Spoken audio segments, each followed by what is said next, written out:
If you're a regular listener to this podcast, you'd know I believe demographics are going to drive our property markets moving forward. And I'm sure that demographic changes, how many of us there are, how we want to live, where we want to live, are going to be much more important over the long term than the short-term fluctuation caused by rising interest rates or government interference or even the economic circumstances. And that's why I enjoy my monthly chats with leading demographer Simon Kuenstenmacher. And today we're going to spend some time navigating the new normal as we talk about emerging property trends in the age of remote work. I mean, that's going to stay with us, isn't it? So if you're interested in property investment, understanding these trends is going to be important for you so you know where to invest, what areas are going to outperform, and I guess which areas to avoid. So let's get on with the show. Welcome to the Michael Yardney podcast, where twice each week you will learn a number of new ideas regarding success, property investment and money in around 30 minutes. Our show is brought to you by Metropole, who specialise in helping you grow, protect and pass on your wealth through strategic property and wealth advice. Now here's your host, Michael Yardney, Australia's authority in wealth creation through property, who has been voted one of Australia's top 50 most influential thought leaders. We all know there's been some significant changes to the way we live after COVID-19. And one of the biggest ones for many of us is the work from home phenomenon. So today I'd like to discuss a fascinating article that I recently read, How the Property Landscape's Forever Been Changed by Work from Home. And I read that in The Australian, and its author, leading demographer Simon Kuenstenmacher, is one of my regular guests here. Now, his article delved into some of the seismic shifts in the property landscape brought about by the rise of this remote working. As cities continue to grow, the nature of work evolves. Clearly, our property markets are going to have to transform. That could well have lasting impacts, and so I'd like to have a talk with Simon about this because it's something all property investors need to understand. Now, if you don't know Simon, he's a leading demographer, a co-founder of the Demographics Group, and he's a regular columnist in the New Daily and the Australian newspaper, where he shares his thoughts on social demographic trends in Australia, but he also deals with a lot of government and private businesses. He gives his advice to the Australian government departments, institutions and companies, and I'm really pleased he's a regular guest on this podcast. Hi, Simon. Hi, Michael. Always good fun to be on. Fantastic. Well, it's been a month since we last spoke, and having read your article, I realised it affects us also in how we work at Metropole. A lot of people still have very, very flexible hours. It's affected our use of office space. Now, your article mentioned that a large cohort of people aged between particularly 35 and 44 are missing today from the city centres. Now, our office, as you know, isn't in the city centre, but when you walk through, it's a very different sight today, isn't it? Exactly. So this column came about when I was visiting Sydney on a weekday, and I just walked past Martin's Place, the restaurants and cafes there, and you still get the general sense of, yes, this city isn't as busy as it was used to be before the pandemic. That's cool. No major observation there. But there's one cohort that's missing, and it is these, people that what I've recognized or guesstimated to be 35 to 44-year-olds. They were particularly rare to spot, which is very surprising considering they are the largest population cohort in Australia. They're millennials and they're the biggest. Then you need to think through, where the hell are those people? And they are at home. These are young parents that have the least motivation of all of people in Australia to come back to the office, simply because they, during COVID, made babies. They moved from the inner city to the urban fringe. They now have a much longer commute. They now have family responsibilities. Why would they want to go to the office? They go if they need to, but they don't really go all that often. And that trend will be continuing to shape our country. Well, it'll shape the commercial property markets in the CBD, and clearly it'll shape the commercial and residential property markets in the suburbs. I'd like to talk about that a little bit. So as our cities are emptying, there's a lot of commercial space there. I recently read an article from one of the other regulars on this podcast, Ross Elliott, who's an urban planner, and he was suggesting some of these empty buildings would make great schools because we need lots more schools. But I'm not really sure they're in the right spot for that. Yeah, so the idea is, if we have commercial property, expensive stuff that is standing around the inner city, we might want to use it. yes, sooner or later, in the absolute long term, they will fill up again with workers. Because even if only a small share of us goes into the office on any given day, as a city like Melbourne grows at 120,000 people per year, as Sydney grows at 100,000 people per year, eventually they fill up. But that's, of course, no solution for people that have money invested into those towers. So you then also want to think at broader urban planning schedules and say, maybe we should actually double down on the seriousness of decentralizing within a city. That means we want to grow our cities, our secondary CBDs, Penrith in Sydney, the Western Airport Precinct in Sydney. In Melbourne, this would be your Frankstons, your Box Hills, your Dandenongs, whatever. You grow all of those, but you only do this by actually limiting the growth potential of the major CBD. And you do this by not building more office space and potentially even by reusing underutilized office space. And traditionally, we say we want to plonk in more residential work because some towers, not all of them, are lending themselves to be redeveloped at reasonable costs. So why not doing this? It helps to solve the housing crisis. It allows some people to have a very easy commute. It's probably not the stock standard family that wants to live in a CBD. They still want suburban amenities. But anyone before the family formation stage, people that are not going to have a family, why wouldn't they want to live in a city? That is where you have more hustle and bustle. You have a deeper dating pool. You have a shorter commute. That's probably a better spot for them to live. Well, with so many people coming on short-term visas and education visas, I think that's where they want to be. Now, what about in the suburbs? All these millennials, many of them, as you say, are now at household or family formation age. They used to live in apartments, some in the CBD, some near the CBD, but apartments don't suit their lifestyle anymore. Exactly. The single most important thing when Australians choose their house is the number of bedrooms, because they have a clear formula in their head how many bedrooms are needed. Mom and dad need one bedroom. Each kid needs a bedroom. And if the couple are knowledge workers, they need a Zoom room, a study. So quite quickly, we end up at a large cohort that are currently living in the inner city, demanding 4-bedroom dwellings. So they go from 2 bedrooms straight to 4 bedrooms. They need to move to the urban fringe. It's the only place where that type of housing is available at scale. And that will shape the next decade on the property market. Millennials leaving the inner city to the urban fringe. That will change the urban fringe. It will first and foremost lead to growth, but that growth will also mean that there's a new cohort of people there. We will see the hipsterification of outer suburbia. We also probably will see the demand go up for commercial real estate in suburbia. And I'm not expecting that every bank, every consultancy will have an office in their own right there. But I think we are opening up the opportunities for working near home spaces. So that is the middle ground between working from home and working in the office kind of arrangements. I'm thinking major co-working spaces where you can just book on a needs basis, not a monthly contract. You just go in there if needed. They'll have super sleek video conferencing services and so forth. Because for quite a few meetings with clients, it is probably more appropriate to be in a nice commercial-looking office space rather than in your own bathtub or wherever you zoom in or to. Well, that was fascinating because a while ago we went to Byron Bay. I haven't been there for a long, long time. And in the next suburb, Kingscliff, there was some huge co-working spaces there. And I thought, why? Who's using that? But clearly a lot of people have moved to remote areas as well, and they still need the office facilities some of the time. Exactly. And a place like Byron is a wonderful example. There was a place that has long drawn relatively young people. So Byron won heaps of people in their 30s over.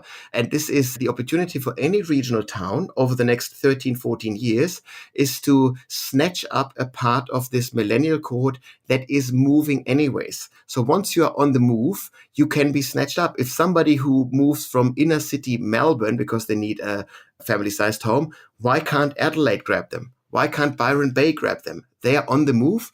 They enter a completely new stage of the life cycle. They need to find new friends and so forth anyways to a certain degree. Massive opportunities for the entrepreneurially minded regions to finally get this rarest of cohorts. It's also going to require commercial space, as you said, not just in the co-working space, but physiotherapists and dentists and hairdressers. Hey, what about the coffee shops and the places people visit when you're working from home? You want to get out for a short while. Oh, exactly. In urban planning or urban geography, we call this coupling. So you try to, when you're in the city anyways, because you are there to work, you might as well go to the physio over the lunch break. You might as well go shopping afterwards and so forth. You do all those things, you couple them. But now if you're not in the city anymore, you do those facilities elsewhere, and you're probably going to do them as close to home as possible. So overall, the number of physio hours that we will be, charging to our accounts won't change over the next couple of years, but the physical location will change. So it's very bad news, I have to say, for all those inner city physical rehab type offices. Well, in the old days, we talked about the city becoming a donut when people left it. Are we getting back to the same thing again this time round, Simon? Are the cities going to remain empty? I don't think the cities will empty out. So no need to board up our office towers and just let nature take over again. That's not needed. The cities will change in their function because we very much operate on a hybrid approach. If you think about the world of work, there are plenty of tasks that we have no reason to go to an office for. If you quietly read emails, read reports, create a PowerPoint presentation, program something, why the hell would you commute for this task? This is a purely digital, purely remote task. Do them at home. But there are plenty elements of, even the most techie workers that are best done in person, that are interpersonal in nature. And those type of jobs are best done in the CBD, in the city center. And if you take this whole AI revolution serious that is upon us, you want to think about how this is changing the world of work. It will automate certain tasks, not complete jobs, but certain tasks. And these tasks will be the repetitive, boring technical tasks. That means that each individual worker will, on average, be spending a higher share of their workday doing interpersonal tasks. These tasks are the tasks that you need to go to the office for. So overall, the need for you, whoever you are, to go into the office in the future will grow. Not to pre-COVID levels, but it will grow. And continue or add this to the continued growth of cities, the CBD will sooner or later reach pre-COVID levels. But the reason why we go to the CBD will be different. We will be going there with the main goal of human interaction, of collaborating with co-workers, of meeting clients. So the culture of the CBD will be much more active, hustle and bustle. Each worker that is in the CBD will be spending more time on average in a cafe, out and about, meeting with people, socializing, so that a 2019 boss that you fast forward to the year of 2025, 2026 will lose their mind when they go to the CBD to say nobody's doing work. They're all just socializing. But that's the point. That's the reason you go there. And ideally, in the process, the CBDs adjust a bit. That means office spaces will look much more open. They will have more collaborative spaces. So expect many more white walls that you can write on with your markers, more meeting rooms, fewer desks, definitely no more cubicles. Hot desking is definitely the norm. All these developments are essentially baked into the AI revolution. That's a very, very different look to what the city offices looked like before. But if you go back 20, 30 years, they looked very different again. Remember, there were typing pools. That was before your day, but lots of people with desks and typewriters. As the nature of how we work evolved, the sort of office we require has evolved, Simon.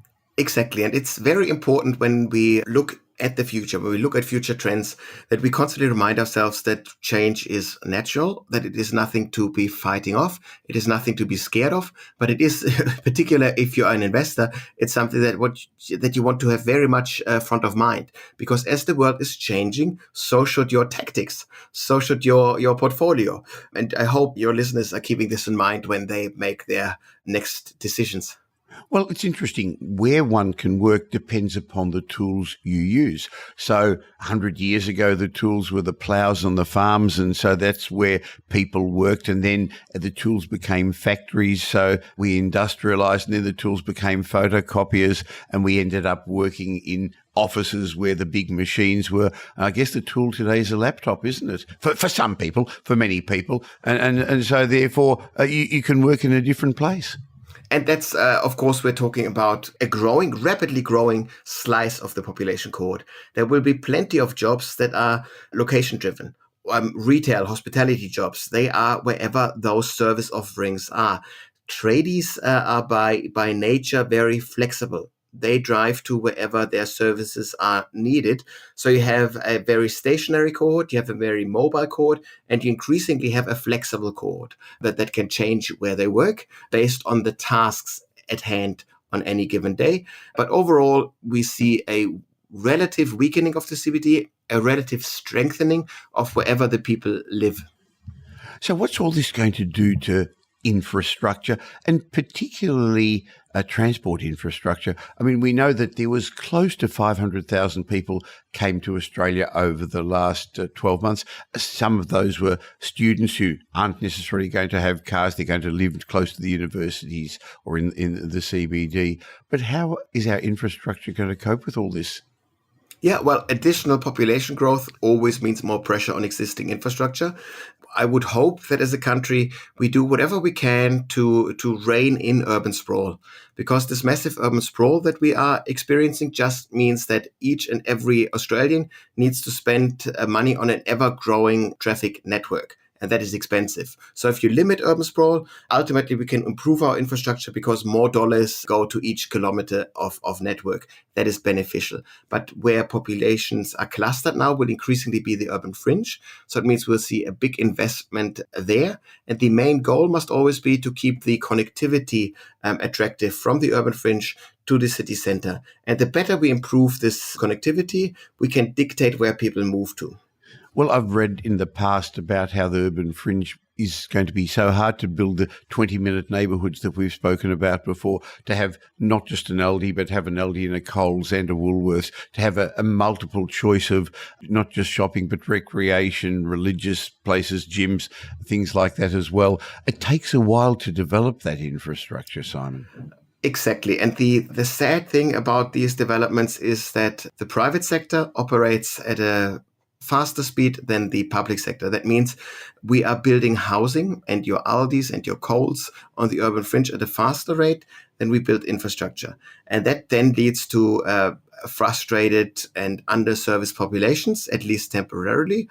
And of course, it makes it impossible for politicians to build infrastructure first in other places. Because if you were to build infrastructure in a new development site before they're bulldozing those houses, then the existing voters at the area that has a backlog of infrastructure, they will hate you and they will not vote for you. So we are forever stuck in catching up with infrastructure. So you're suggesting that millennials are wanting larger accommodation, but they're moving to the urban fringe because of affordability. But as I drive out past some of those outer suburbs, I've been amazed that the lot sizes have become smaller, and there's lots of townhouses, the sort of terraces that you would have seen in the old days close to the CBD. They're now in the outer suburbs. Are they providing the right sort of accommodation? People who are developing housing on the urban fringe, they need to tick many boxes. Ideally, a millennial would still want to have a nice family-sized home, quarter-acre block, massive house, massive garden, have all those nice amenities. That would be cool. That would be their goal.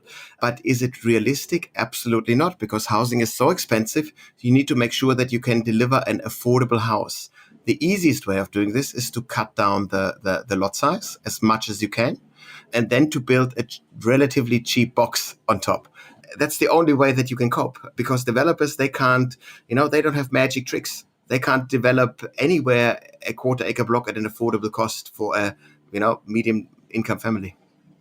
Well, there's all sorts of challenges ahead for Australia, for our housing markets, and clearly for our CBDs. But it's interesting that we are living differently. But I think we've gotten used to this lifestyle, this flexible hybrid work style. I can't see, no matter what the bosses want, that that's going to disappear, because at the moment, the balance of power is with the workers. There are more jobs around than there are people looking for them, which really means that the balance of power is with the worker. They don't want to go back to the office 5 days a week, but that's okay. I think we've actually recognised that you can work very efficiently from home without having to be watched, but clearly you do miss some of the social, some of the learning experiences, and some of the transfer of knowledge by working from home the whole time? Very much so. And we know from research it's almost impossible to measure productivity. So anybody who makes a statement about workers being more productive at home, in the office, have them show you the data. It's close to impossible to show this. Then we know that people work longer hours when they work from home. We can take this as a proxy for productivity. And of course, we do have a need to go to the office for creating this team spirit, this cultural fit of an organization. And we know from research that whether you go into the office 1 day per week or 5 days per week as a team, you have the same sense of belonging. When I first read this, I was a bit shocked because I figured that it's such a big difference. But then I realized, wait a second, I played in a social sports team once a week for years, and I considered those people that I saw for 2 hours a week my dear friends. So I figured that makes probably sense. That makes me feel a lot better, Simon, because as you know, I only go in for an hour or two, a couple of times a week. So I'm doing my bit. That's good news. Exactly. That's enough, to be honest. And maybe your staff will say it's enough as well. And one more reason that you would want to go to the office occasionally is learning. The one issue, the one drawback that working from home has is that all those opportunities, those casual opportunities for incidental learning, they are away. You learn a lot from your colleagues, particularly your older colleagues, just by listening to them, by overhearing a couple of chats. And that knowledge is now minimized. And with that knowledge not being around all that often, we want to make sure that we create those excuses. This can be done by creating more purposeful team training days. You need to formalize something that was in the past informal, or you need to really double down as well on online trainings and these kind of things as well. But overall, these are not challenges that can't be overcome. We just need to adjust to this and then keep in mind the repercussions for real estate investments and so forth as well. Thank you very much for your insights, Simon. Look forward to catching up with you again next month. Looking forward to it as well.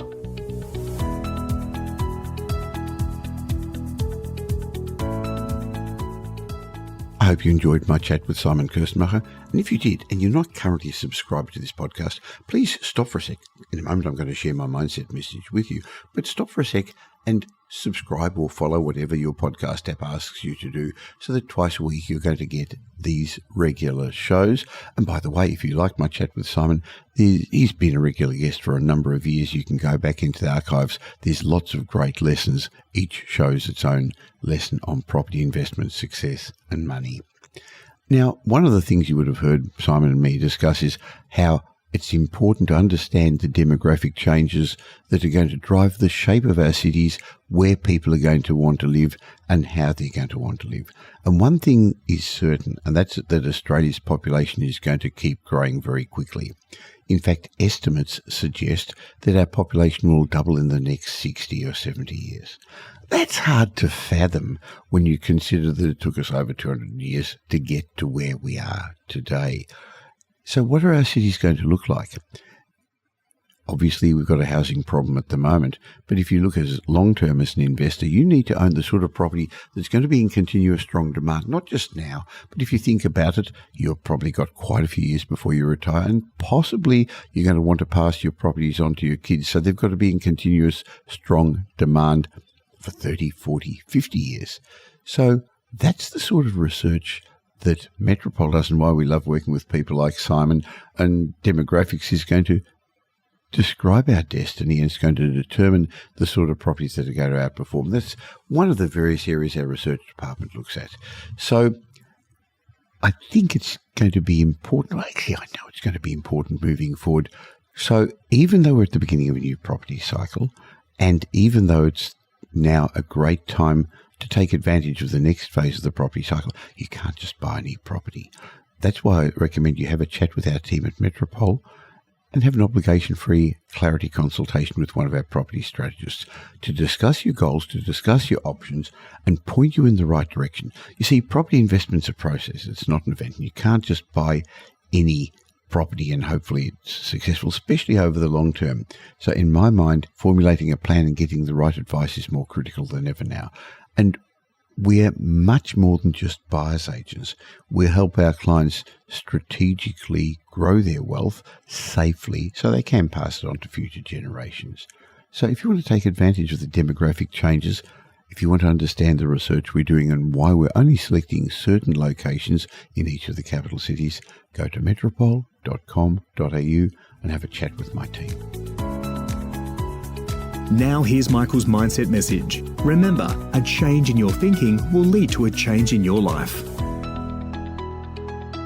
In today's mindset moment, I want to point out to you that to be successful, you're going to have to do the opposite of what almost everybody else is doing.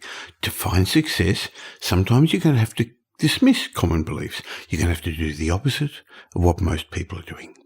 Let's be honest, most people don't get the success they deserve. I guess what I'm trying to say this time, though, is there are so many sayings we just take for granted it's true. You better look at them. You better look at them more closely because they make absolutely no sense. For example, statements like, you can't have your cake and eat it too. Or what's the point of having a cake if you can't eat it? You probably expected me to say that one, didn't you? Or what about this one? Don't look a gift horse in the mouth. Well, if you think about it, isn't that exactly what the Trojans should have done? The point I'm trying to make here, maybe not so well, is that if you want to be a successful property investor or business person or entrepreneur, you're going to have to think differently to most other people. You're going to have to think differently to how they think. You're going to have to do things differently to what most people do. As I've written in my book, Rich Habits, Poor Habits, you're going to need to adopt rich habits, the habits of successful people, and you're going to have to give up poor habits, those that are shown by most unsuccessful people. And it will require deprogramming of many of the common beliefs and assumptions that you've come to take as granted, that you've come to take as true. Anyway, today I'd like to share two of these beliefs with you, suggesting that you let them go. And the first one is put all your eggs in one basket. Common wisdom seems to suggest you should diversify your investments. But is that really correct? In my opinion, it's not. In fact, I remember reading Napoleon Hill's great book, Think and Grow Rich, many, many years ago, when he said that successful people specialize. They find one area that they're really good at, and they don't diversify. On the other hand, you'll find many financial planners tell you diversify. Why? Because if we put all your eggs in one basket and something happens, like dropping it, you're going to lose everything. But I've got a solution for that. Take good care of your basket. Warren Buffett said it well. Diversification is a protection against ignorance. It makes very little sense for those who know what they're doing. Robert Kiyosaki put it a different way. Many financial advisors recommend that you diversify for your own protection. What they fail to tell you is it's also for their protection. Since most financial advisors can't tell you exactly what stock or managed funds is a great investment, they tell you to buy a bunch of them. They tell you to diversify. But as I said, in my mind, diversification leads to averageness. Bottom of the best and cream of the bottom. I found that wealthy people, successful people, be they a business person, entrepreneur, or investor, they've got one thing in common. They specialize. They all focus their concentration on one single earning activity. They eventually become exceptional at that one activity by continuously improving their skills, increasing their knowledge in that one activity. Despite the myth that's going around that it's good to have multiple streams of income, the wealthy very rarely engage in multiple earning activities. I remember one astute colleague of mine saying, if I try and do 5 things to earn money, I lose money in all 5 things, so I focus on doing one thing really well. So if you want to get rich, you've got to be great at something. And to be great at something, you've got to focus at doing that something. And that's where you put all of your eggs. Now, sure, in due course, you should diversify. Within property, you should diversify to different states or different types of property. I'm not saying that. I'm suggesting that businesses should have multiple streams of income eventually. But you've got to get to that point. Don't start off that way. So put all your eggs in one basket and look after it very, very carefully. The other myth I want to dispel in today's mindset session is always be on the lookout for new opportunities. Now, if you're like me, you're getting potential opportunities in your inbox every day. Opportunities like alternative investments, the next hotspot, the secret to success, the secret to untold wealth. I remember recently a client saying to me, Michael, I'm constantly coming across great opportunities. How do I choose which one to follow? In my mind, opportunities can be like obstacles if they take your focus away from what's in front of you right now. I've made more by saying no to perceived opportunities than by saying yes to them. I know it's exciting to chase the next shiny toy, but to become a successful property investor or successful at anything in business in your profession, you've got to do the same thing over and over again. You only become an expert by doing one thing 100 times rather than 100 things once. How do you know when you're an expert? When you can consistently get the same result in any market. On the other hand, you lose time and focus when you entertain new ideas, research them, find out a bit more about them. Next thing you know, you're scattering all your focus, scattering your energy. So choose one area you want to specialize in. Maybe it's property investment, maybe it's renovations, maybe it's your profession, maybe it's your business. Remember, there are always going to be lots of opportunities in any field. Make sure you're doing well with one thing. Become an expert at it. Get rich first, and then you've got the luxury of pursuing other opportunities. So the bottom line is, if you want to become rich, if you want to become successful, do the opposite of what most people do.